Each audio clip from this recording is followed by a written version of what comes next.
សួស្តីធីមស្លាយហ្គេមនេះទីយើងចូលជាមួយខ្ញុំធ្វើវីដេអូអំពីឆ្លេងទៅស្លារៀនដើម្បីឆ្លក់តាក់យកមកផ្ទះហើយឆ្លេងនេះគឺជាប្លែកហើយខុសគេមែនទែនបាទហើយយើងកាត់ចុងដល់យើងមកដួលលុយមុននឹងទៅធ្វើឆ្លេងនៅស្លារៀនព្រោះថាយើងមានលុយមានតែក្នុងកុងតែប៉ុណ្ណោះមុននឹងយើងទៅស្លាយើងឆ្លៀតប្រម៉ូទហាងហើយអ្នកណាបន្តិចឆ្លៀតពេលគាត់កំពុងតែទទួលភ្ញៀវអូខេយើងដុលលុយពីហើយយើងធ្វើការចេញដំណើរទៅស្លារៀនរបស់យើងបានលើកាត់ចូលមកដល់ស្លារៀនរបស់យើងហើយបន្ទាប់ពីផ្សារទៅឥឡូវយើងធ្វើដំណើរទៅកន្លែងនេះឆ្លក់តាក់ហើយនេះតាមផ្លូវស្លារៀននៅស្ទាប់ឆ្លេងរបស់មិនពុំពេញហៅកាត់ OUVP អ្នកគ្នាបាទតាមផ្លូវក្រុងកណ្ដាលពងជឿជាក់ជាមួយឆ្លេងដល់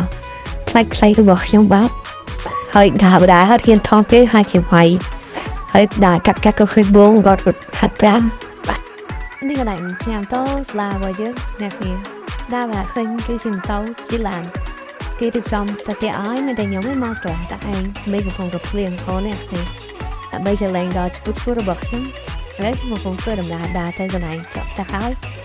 ដើរបើជុកគេធ្វើដំណើរគេដើរទៅឲ្យមិនតែខ្ញុំដើរទៅកន្លែងតែឯងតែនៅមានកំពុងតែភ្លៀងគេរត់ទៅឲ្យខ្ញុំទៅចាក់ដើម្បីធ្វើចលែងមួយនេះខែឡើយតាមមកដល់កន្លែងចប់តាហើយវិញចូលពីចាំទៅដល់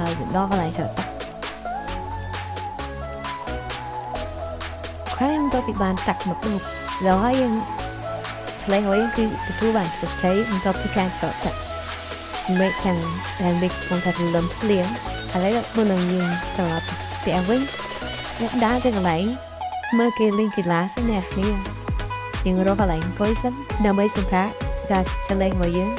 គឺវាជាអស្ចារ្យមែនទេត្រឡប់មកគួយចាំគួយមើលគេលេងកីឡាមួយផ្នែកវ៉ាវគ្រូបាត់តែគូគ្នាតែដល់នេះហើយចង់គាត់បកការគួយមើលដល់ណៃនេះគឺជាកន្លែងគេបងប្អូននេះต้องទស្សនាដោយក្នុងអីកើតគេហើយហើយនេះគឺជាប្រសររបស់ខ្ញុំដែលចង់ធ្វើការឆ្កក់ឥឡូវយើងយកប្រសររបស់យើងតាមទៅដល់ផ្ទះវិញតែនេះគឺវាជាអស្ចារ្យមែនទែនសម្រាប់ខ្ញុំដែលឆ្លេងចកតាក់នៅសាលារៀនធ្វើដំណើរពីផ្ទះនៃ700អស់មកចកតាក់នៅសាកលវិទ្យាល័យភូមិន្ទភ្នំពេញនេះគឺវាពិតជាអស្ចារ្យណាស់ឥឡូវដើរត្រឡប់ទៅកន្លែងម៉ូតូខ្ញុំតោដើម្បីទៅផ្ទះវិញហើយនេះជាបនអនឡាញបាទយើងដើរតាមផ្លូវបណ្ដាឃើញម៉ូតូជិះលឿនណាស់យើងហ៊ានឈប់ទេខ្លាចគេបោកងាប់ហើយយើងក៏បានដើរទៅតាមផ្លូវហើយនេះគឺជាតាក់សុតដែលយើងធ្វើឆ្លេងនេះហើយបាទតាមផ្លូវចុះគឺពិតជាវេទនាមែនទែនខេបន្ទាប់ពីយើងដើររហូតមកយើងក៏បានមកដល់កន្លែងផ្សារម៉ូតូហើយនេះគឺជាម៉ូតូរបស់ខ្ញុំបាទសកម្មភាពមួយកំពុងតែភ្លៀងតែខ្ញុំបាយចេញមកសាលាគេទៅផ្ទះហើយតែខ្ញុំមកសាលាដើម្បីឆ្លក់តាក់ធ្វើឆ្លេងធ្វើវីដេអូ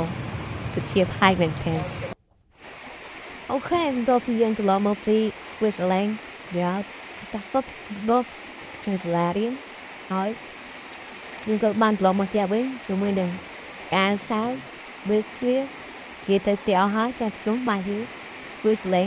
តាក់ពីសាលាដើម្បីយកមកញ៉ាំអូខេដាក់បាយជាគ្នានៅវីដេអូស្អែកធ្វើឆ្លេង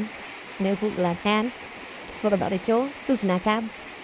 ប្រកួតរវាងកម្ពុជានិងតាជីគីស្ថានអូខេបាយបាយ